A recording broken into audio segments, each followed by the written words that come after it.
বংশ নিয়ে গর্ব করি না। দেখেন এগুলো হচ্ছে ফেরাউনের নীতি। বংশ নিয়ে গর্ব কখনো করবেন না, অহংকার কখনো করবেন না।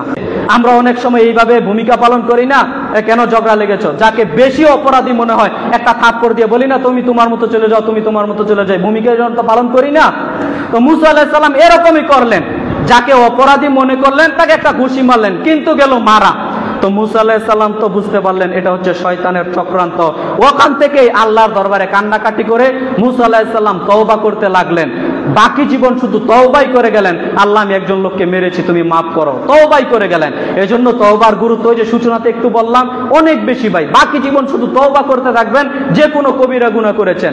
সম্মানিত দ্বীনি মুসলিম ভাই বোন, দেখেন এখানে যে কথাটা ঘটলো, যে এই ঘটনার কথাটা ফেরাউনের নিকট পৌঁছে গেল। শুনেছেন, মুসা আপনার বাড়িতে থাকে, আপনার বাড়িতে খায়, অথচ মুসা আপনার বংশের লোককেই মেরে ফেলেছে। তো একটা বৈঠক বসা হলো ফেরাউনের নিকট। এই সিদ্ধান্ত নেওয়া হলো, ও যেহেতু আমার বংশের লোককে মেরেছে, অতএব হত্যার বদলে হত্যা, মুসাকেও হত্যা করে দিব। দেখেন মায়া চলে গেল। হত্যার বদলে হত্যা, আমার বংশের লোককে মেরেছে, অন্য বংশের। বংশ নিয়ে গর্ব করি না। দেখেন এগুলো হচ্ছে ফেরাউনের নীতি। বংশ নিয়ে গর্ব কখনো করবেন না, অহংকার কখনো করবেন না। সম্মানিত দ্বীনি মুসলিম ভাই বোন, এই ফেরাউনি নীতি বর্তমান দেশের মধ্যেও আছে না নাই ভাই? আছে। এই বংশ গর্ব নিয়ে কখনো করবেন না, এগুলো অহংকারের কিছু নয় ভাই।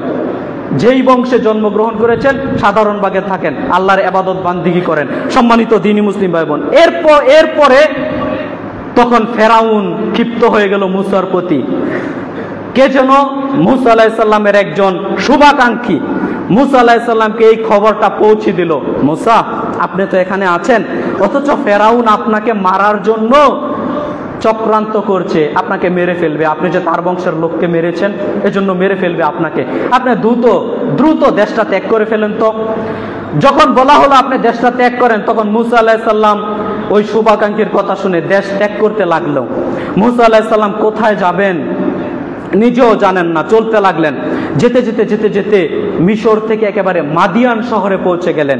আমি গুগলে ম্যাপ দিয়ে চার্জ দিয়ে দেখলাম, সেটা হলো প্রায় 500 কিলোমিটার দূরে।